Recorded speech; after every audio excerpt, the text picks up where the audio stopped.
Paano nga ba mag-gender ng mga guppies? Hi guys, Vince here and welcome back to Drip. So sabi ni Jing, paano daw mag-gender ng mga guppies? Meron na rin daw kasi siyang fry, hindi niya alam kung paano mag-gender. Sasagutin natin to ngayon dito lang sa Ask Drip. Merong madadaling ways kung paano i-gender ang ating mga live bearers or ang ating mga guppies. Ang pinakamadaling way ng pag-gender ng mga guppies ay ang pagtingin sa kanilang anal fin. Pag tiningnan mo yung mga male guppies, dun sa kanilang anal fin, meron kang makikitang parang tusok. Ang tawag dun sa tusok na yon ay gonopodium.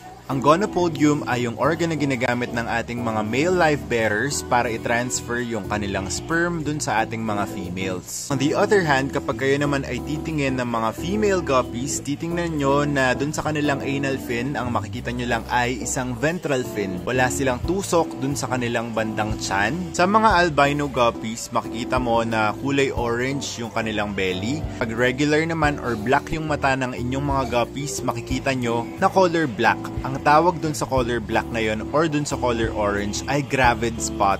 Hindi ito evident sa lahat ng mga isda. Mostly makikita nyo lang to sa mga guppies kasi medyo translucent yung kanilang katawan or nakikita mo yung spine or nakikita mo yung loob ng kanilang belly. Ang gravid spot ay ang lugar kung saan nila dinadala ang kanilang mga itlog kapag sila ay nabubuntis. Doon dinedevelop yung itlog para maging fry pag pinutok nila dahil nga ang mga guppies ay live bearers. Syempre naman kung ganito palang kaliliit ang inyong mga fry, hindi pa kayo makakapag-gender dyan. Most of the time magiging evident yung kanilang gender kapag pumalo sila ng 3 weeks to 1 month. A month after the date of birth ng inyong mga guppy, pwede na kayo mag-separation or yung gendering na tinatawag to avoid yung early breeding sa ating mga guppies dahil ito ay nagkakos ng mga deformities. Those are the simplest ways kung paano mo i-gender ang inyong mga guppies or ang inyong mga live bearers. I hope I was able to answer your question, and if you guys have any other questions, let me know in the comment section dito lang sa Ask